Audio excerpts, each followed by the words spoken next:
Hai semuanya, di video kali ini aku mau bahas dan analisis salah satu puisi paling terkenal dari William Wordsworth yang berjudul I Wandered Lonely as a Cloud. Nah, sebelum itu, yuk kita lihat puisinya bersama-sama.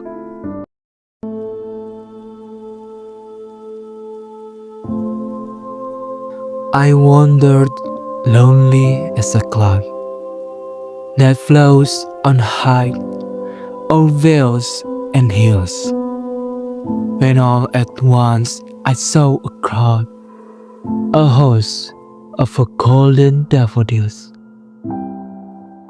beside the lake, beneath the trees, fluttering and then dancing in the breeze, continuous as the stars that shine and twinkle on the Milky Way.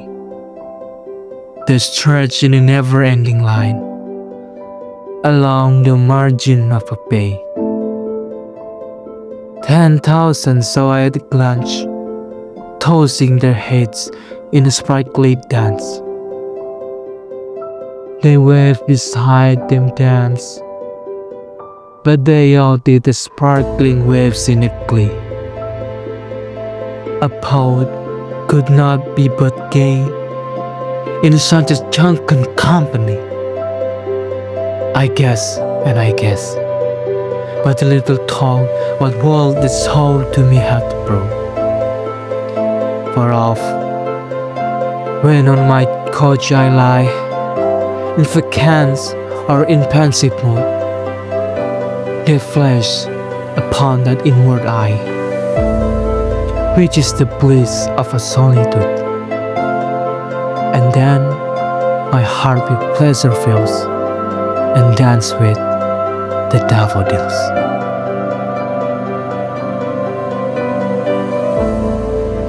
Nah, puisi ini terinspirasi dari perjalanan Wordsworth bersama saudarinya di daerah Danau Inggris. Lewat puisinya, beliau menunjukkan gimana alam bisa membawa kedamaian buat hati manusia. Di awal puisi, beliau menggambarkan dirinya seperti awan yang melayang sendirian, kesepian, tapi juga bebas. Ini menjadi simbol bagaimana manusia mencari ketenangan dalam hidup. Sampai akhirnya, beliau melihat hamparan bunga daffodil di tepi danau. Nah, pemandangan itu bikin suasana hatinya berubah dari sepi jadi bahagia. Bunganya digambarkan seperti sedang menari-nari sambil tertiup angin. Di sini, Wordsworth pakai gaya bahasa personifikasi, yang mana seolah-olah alam juga punya kehidupan dan perasaan itu sendiri. Bahasa yang dipakai untuk puisi ini itu sederhana, tapi iramanya terasa halus banget. Juga, rima puisi ini terasa teratur dan menenangkan layaknya aliran air dan hembusan angin. Struktur puisinya juga dibuat rapi. Ada 4 bait, masing-masing 6 baris. Dan tiap baitnya punya alur emosi yang naik perlahan. Dari rasa sepi ke rasa damai. Kita juga bisa ngerasain gimana imajinasi Wordsworth bekerja. Beliau berusaha membuat kita seolah-olah ikut di tempat itu, yang mana untuk lihat, dengar, dan rasakan suasana itu sendiri. Nah, ketika mengingat pemandangan bunga itu lagi, beliau merasa bahagia meskipun sedang sendirian.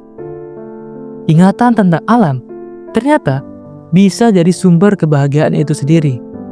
Nah, tema utama puisinya adalah hubungan harmonis antara manusia dan alam.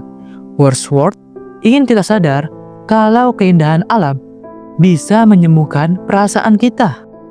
Alam buat Wordsworth bukan cuma latar pemandangan saja, tapi juga teman dan penghibur saat hati sedang sepi. Nada puisinya dibuat tenang dan penuh rasa syukur. Beliau nggak berusaha terlihat puitis berlebihan, tapi ingin semuanya mengalir alami dari perasaan yang jujur. Sekarang, kita bahas bahasanya yang digunakan di puisi ini. Nah, Wordsworth menggunakan imagery dan simile buat memperkuat perasaan bahagia. Contohnya di baris "Floundering and dancing in the breeze". Ini bentuk personifikasi, yaitu bunga digambarkan seolah-olah bisa menari. Lalu ada simile, yaitu perbandingan. Daffodil itu disamakan dengan bintang yang bersinar terus-menerus, menandakan keindahan yang gak pernah habis.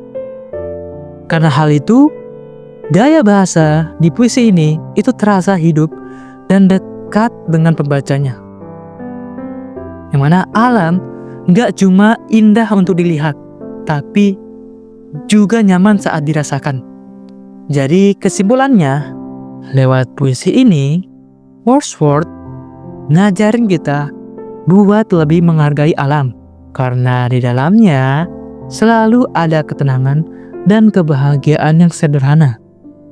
Mungkin cukup sekian dari video kali ini. Terima kasih sudah menonton, dan sampai jumpa lagi di next videonya. Bye-bye.